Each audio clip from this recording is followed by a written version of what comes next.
NCC classes 2 में आपका स्वागत है। आज हम पढ़ेंगे उत्तल दर्पण और अवतल दर्पण का उपयोग पढ़ेंगे। अक्सर एग्जाम में बिहार बोर्ड एग्जाम में पूछा जाता है उत्तल दर्पण और अवतल दर्पण का उपयोग। उत्तल दर्पण का उपयोग करता है और अवतल दर्पण का उपयोग करता है। पहले इसके बारे में जानकारी ले लेते हैं ताकि एग्जाम में कोई दिक्कत ना हो दोस्तों।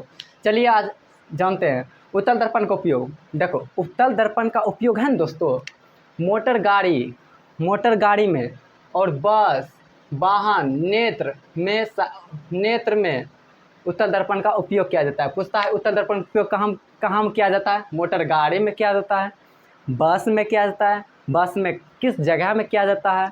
बस में जहाँ में चालक रहता है वहाँ पर देखा होगा कि पीछे की गाड़ी देखने के लिए आगे में ड्राइवर का आगे लगा रहता है उत्तल दर्पण। कौन सा दर्पण लगा रहता है? उत्तल दर्पण। ऐसा इसलिए लगाया जाता है दोस्तों ताकि बड़े से बड़े वस्तु छोटे से छोटे रूप में वो दर्पण में देखा जा सके। इसलिए उत्तल दर्पण का उपयोग मोटर गाड़ी के आगे में यानी कि मोटर गाड़ी के साइड मिरर में किया जाता है। किस रूप में किया जाता है? साइड मिरर के रूप में किया जाता है। पूछता है उत्तल दर्पण का उपयोग। एग्जाम में उत्तल दर्पण का उपयोग पूछता है और ऑब्जेक्टिव में भी पूछा जाता है कि उत्तल दर्पण का उपयोग किस जगह किया जाता है। ऑप्शन में दिया रहता है सर्च लाइट में, डॉक्टरी दांत इलाज में, साइड मिरर के रूप में। इनमें से कोई नहीं, तो क्या मारना है दोस्तों? Side mirror.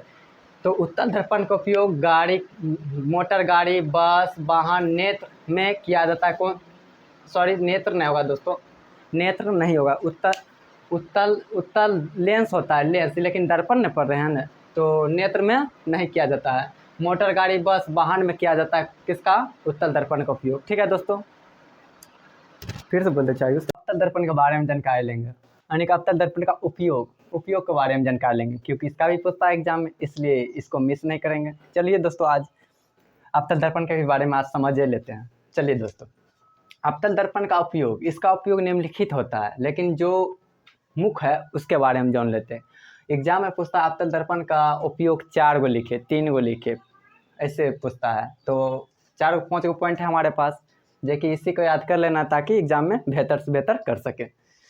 ठीक है दोस्तों, देखिए अवतल दर्पण का उपयोग, इसका उपयोग सर्च लाइट में भी किया जाता है। सर्च लाइट में भी किया जाता है। वैज्ञानिक सब कुछ चीज़ का, मान लीजिए आसमान का भी कुछ चीज़ देखना है तो सर्च लाइट का उपयोग करके देख सकता है। सर्च लाइट डीजे में भी उपयोग किया जाता है लाइट, सर्च लाइट।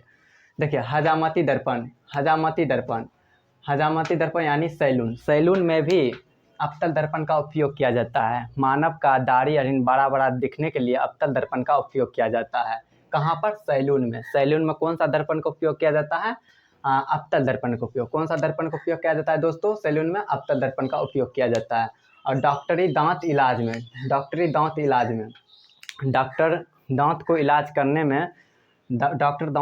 करने में अवतल दर्पण का उपयोग किया जाता है। मतलब अवतल दर्पण का उपयोग करता है डॉक्टर दांत को इलाज करने में अवतल दर्पण का उपयोग करता है। और उसके बाद हेडलाइट, अवतल दर्पण का उपयोग हेडलाइट में भी होता है दोस्तों, हेडलाइट में भी होता है। अवतल दर्पण का उपयोग हेडलाइट में भी होता है। देखिए गाड़ी का पीछे वाला जो होता है ना बल्ब, उससे बोलते हैं हेडलाइट। पूछता है एग्जाम में गाड़ी के हेडलाइट में कौन सा दर्पण का उपयोग होता है? गाड़ी के हेडलाइट में कौन सा दर्पण का उपयोग होता है? तो अवतल दर्पण। कौन सा? अवतल दर्पण। गाड़ी के हेडलाइट में कौन सा दर्पण का उपयोग होता है दोस्तों? अवतल दर्पण का उपयोग होता है। और सौर भट्टी में भी किया जाता है अवतल दर्पण का उपयोग। सौर भट्टी में किस दर्पण का उपयोग किया जाता है? अवतल दर्पण का उपयोग किया जाता है। समझे दोस्तों? हमको उम्मीद है कि समझ गए होंगे। अगर नहीं समझे होंगे तो फिर से वीडियो स्टार्ट करके देखने का प्रयास कीजिए। उसका अवतल दर्पण या उत्तल दर्पण का फार्मूला एग्जाम अक्सर ऑब्जेक्टिव में पूछा जाता है। अब इनमें से कौन दर्पण का फार्मूला है, यानी कि अवतल या उत्तल दोनों के लिए कौन सा यही सूत्र है? दोनों के लिए यही सूत्र है, 1/f बराबर 1/v प्लस 1/u। पूछेगा दर्पण का सूत्र कौन है इनमें से, ऑब्जेक्टिव में पूछता है एग्जाम में, तो इनमें से कौन सा दर्पण का फार्मूला है? कि अब बदल का इसका फार्मूला दे देता है, जिसमें ये भी रहता है सही। ठीक है ना दोस्तों, इसलिए बढ़िया से इसको याद कर लेना ताकि वहाँ पर एग्जाम में कन्फ्यूजन ना हो। तो अवतल या उत्तल दर्पण के लिए क्या होता है फार्मूला? 1/f बराबर 1/v प्लस 1/u, जिसमें f है फोकस दूरी, v है प्रतिबिंब की दूरी, u है वस्तु के दूरी। f है फोकस दूरी, v है प्रतिबिंब की दूरी और u है वस्तु की दूरी है। ठीक है दोस्तों, टी हुआ दर्पण का फॉर्मूला, इसको अगले वीडियो में साबित भी करेंगे इस फॉर्मूला को, ठीक है ना दोस्तों। उसको आवर्धन या मैग्नीफिकेशन, आवर्धन को इंग्लिश में बोलते हैं, मैग्नीफिकेशन बोलते हैं, ठीक है ना दोस्तों। इसमें क्या होता है, वस्तु को रहते हैं आसपास लेकिन साथ नहीं रहते, रहते हैं आसपास लेकिन साथ नहीं रहते, जलते हैं कुछ लोग लेकिन रात में